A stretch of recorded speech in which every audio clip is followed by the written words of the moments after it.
You're listening to Coffee with Innovate Finance, where we speak with experts from the industry on the changing face of financial services and the future of fintech and financial innovation.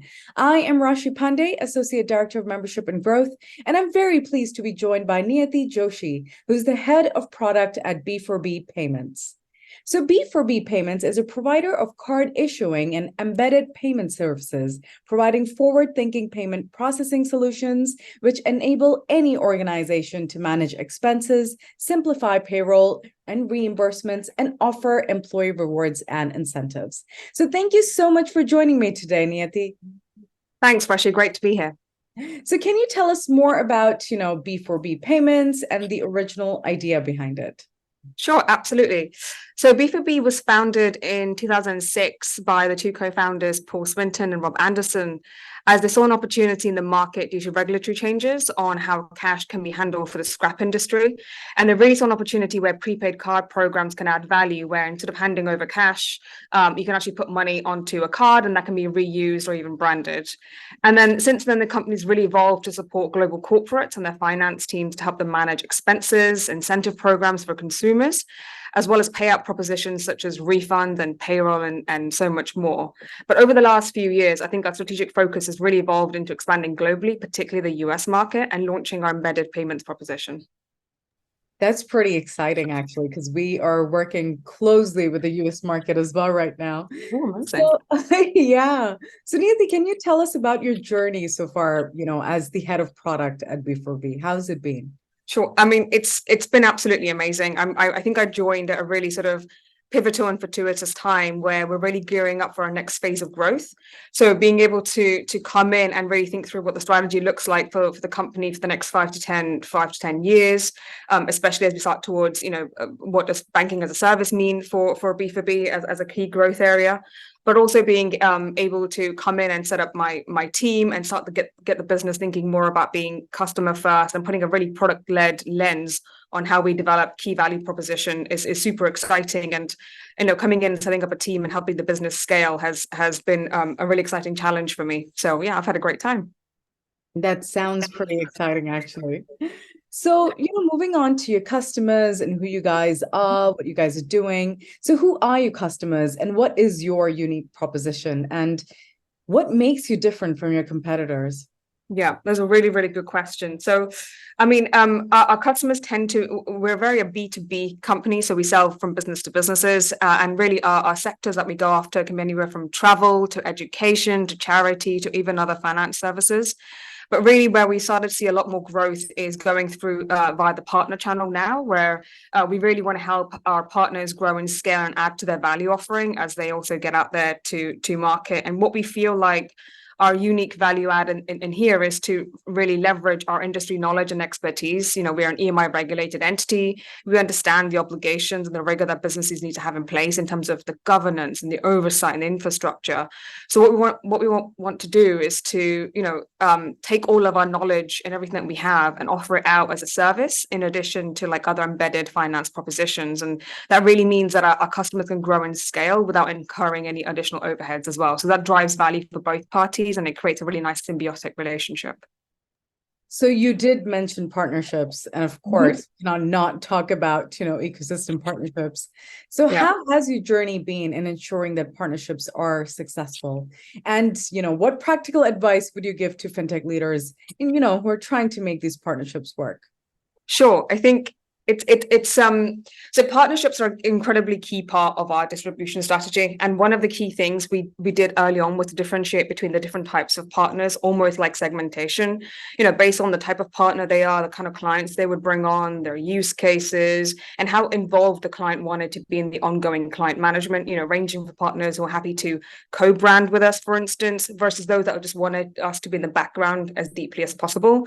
So really what we like to do is just create a framework where we understood how to onboard and support them and the businesses that we're going to bring on underneath.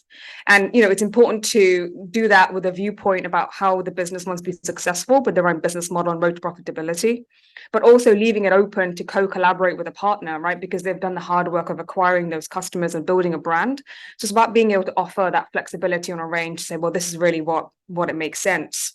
And I think, one of the great things that we can do is leverage also from our bank, from our sort of parent company, Banking Cir, who also grow through the partnerships channels. We've really got a lot of that shared knowledge within the group that helps us. And one of the things that we've understood, especially, is what enabling services do we need to have in place? How do we scale?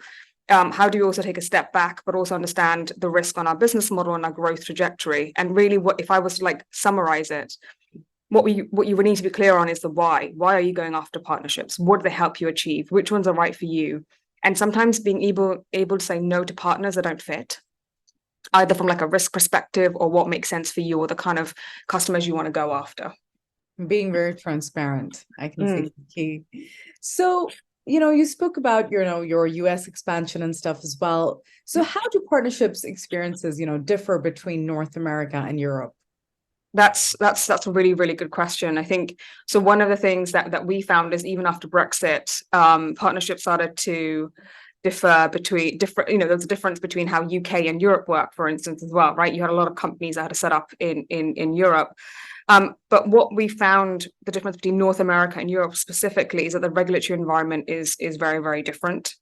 And their economic environment is also very, very different. So the key thing is, what is a problem we're trying to solve for customers in those markets? Is it the same problem that we're solving for our European client base, or is it very, very different? I think one of the things that we've learned is, when you scale a fintech, you've got to understand which components can be centralized, maybe tech, maybe operations, but where do you need that local differentiation? And that's really the difference between North America and Europe, especially. Is regulatory is one aspect, but what are the pain points for their customers, and how are you going to scale in those markets as well?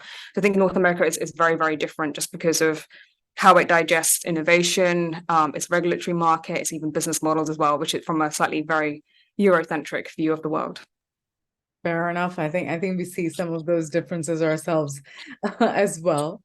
And moving on to banking as a service, how do you think banking as a service has evolved in the last 10 years? And I especially ask that because I've been within that space for the last 10 years as well. Wow. So how have your customer needs evolved? It's a really good question. And I'm glad that we asked about our customer needs specifically, right? I think everyone will have a different answer to this. I think what we've noticed is the key driver for us is we have to go where the user is.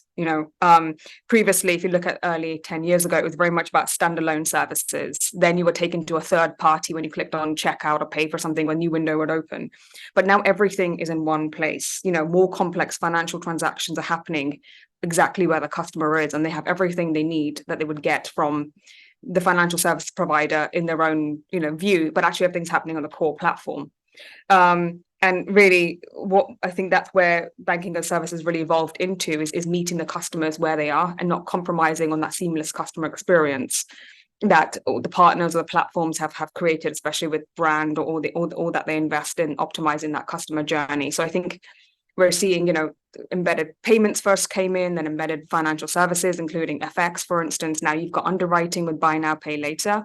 And then you've got players like us really go into, banking as a service, where a lot more can happen on a partner's platform, irrespective of whether they're regulated or non. I think that's key, is that everyone always thinks, oh, it can only be regulated fintechs that can go after BaaS. Actually, it's not true. Banking as a service means that if you have the right license, which is what we do, we can turn an unregulated tech platform offering regulated services, which is amazing because you don't have to go get the license or the overhead, for instance. And that's really where a lot of the evolution is taking place.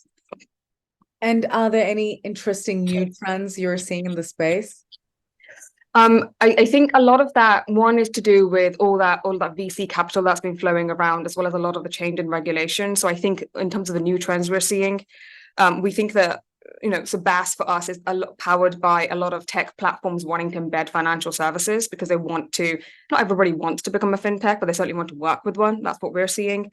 And the second is the rise of all these new fintechs that have just got seed or Series A capital.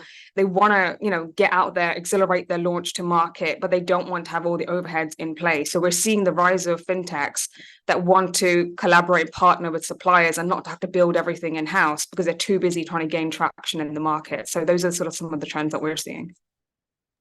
And are there any exciting banking as a service initiatives that you guys are working on at the moment?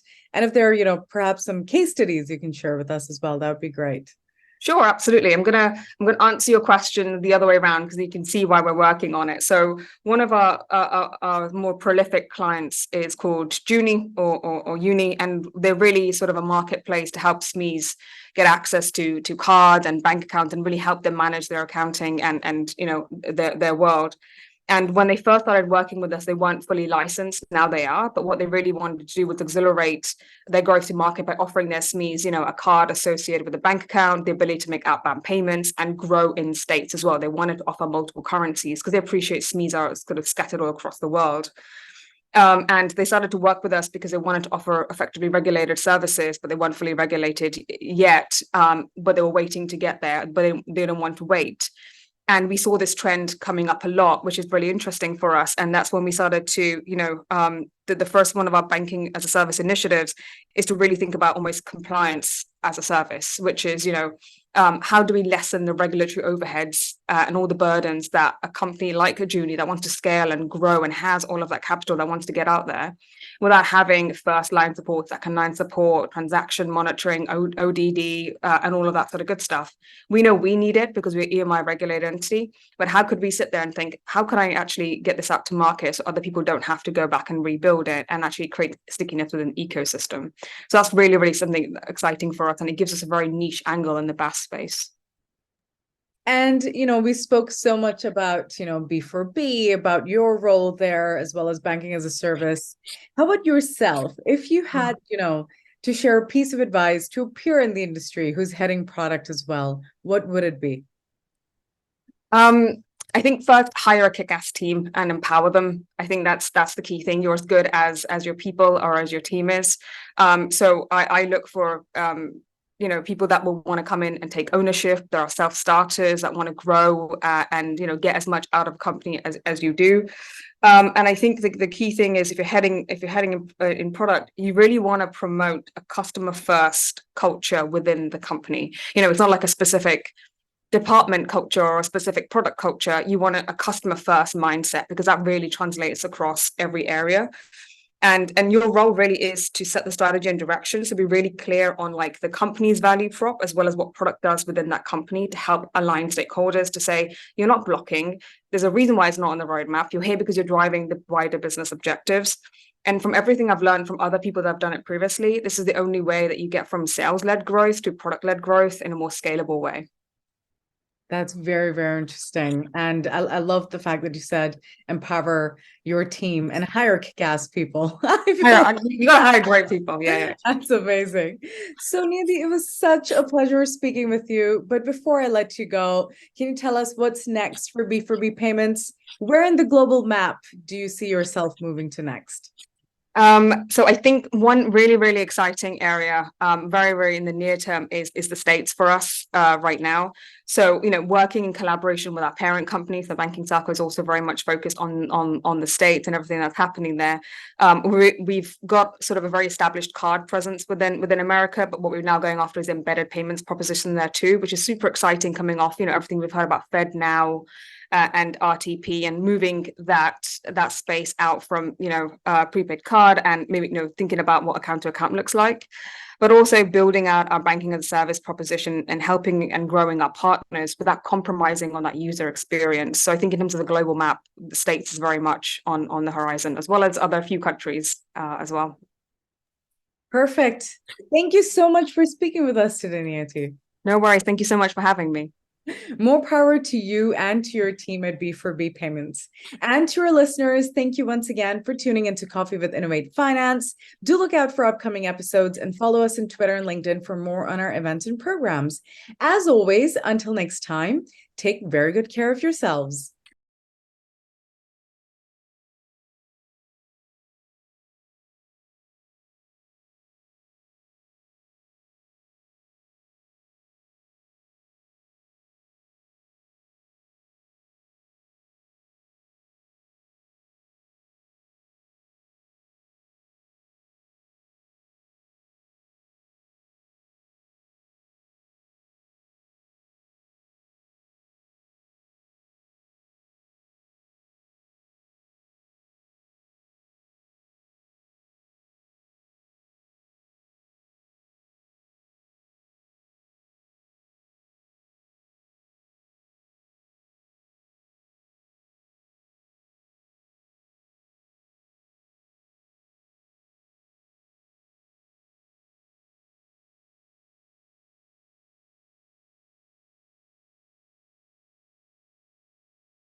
episodes. And as mentioned, all our previous episodes are available on our website. So please do take a look at our catalog for many more insights on fintech and financial innovation. Thank you, everyone, for joining us. And we'll see you next time at our Coffee with Innovate Finance. Bye for now.